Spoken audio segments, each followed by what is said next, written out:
The piece of wood that I have lined up for today's project is spalted beech. So the first thing I need to do is cut a sliver from the end and just flex it to see if there's any hairline cracks that may be in this piece.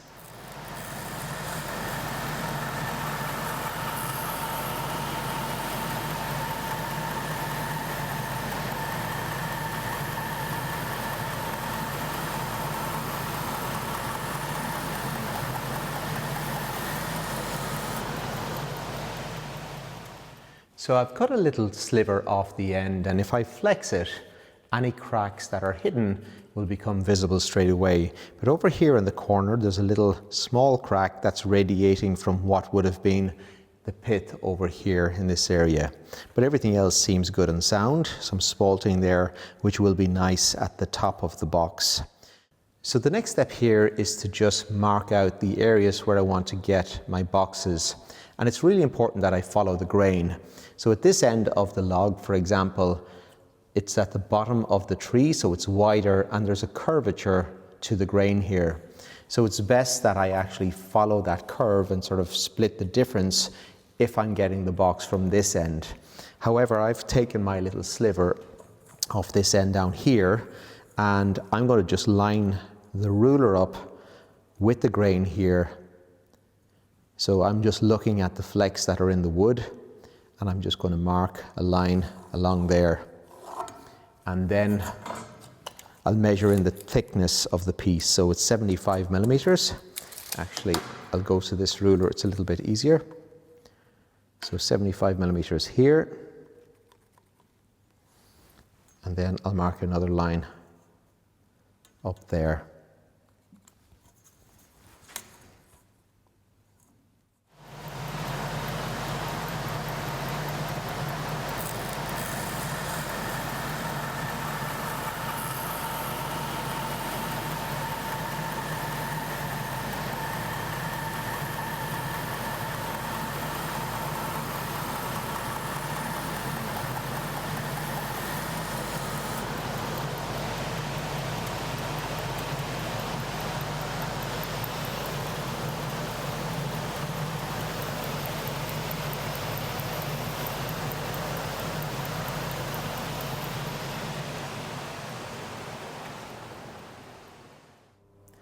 I've been really looking forward to making this project for quite some time.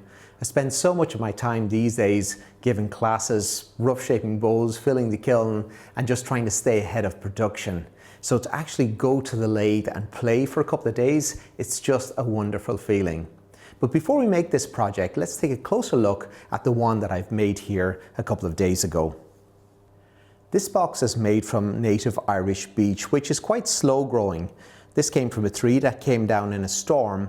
The tree was about 180 years of age, so it was quite old.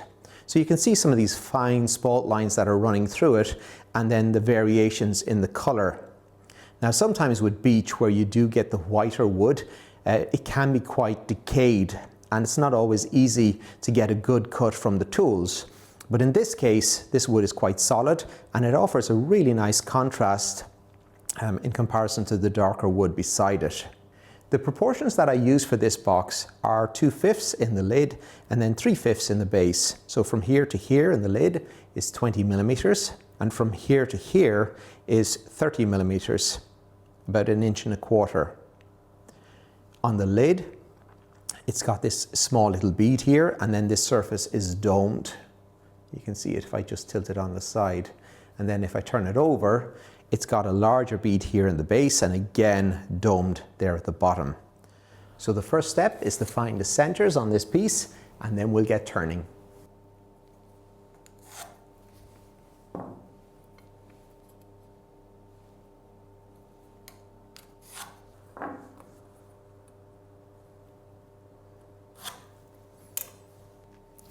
And I'm just going to use this little center punch to just make a little indent where the pencil lines meet up.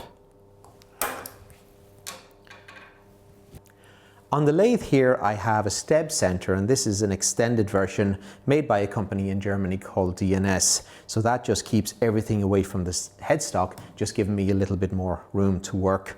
And then a revolving center, a cone center here on the other side. And I have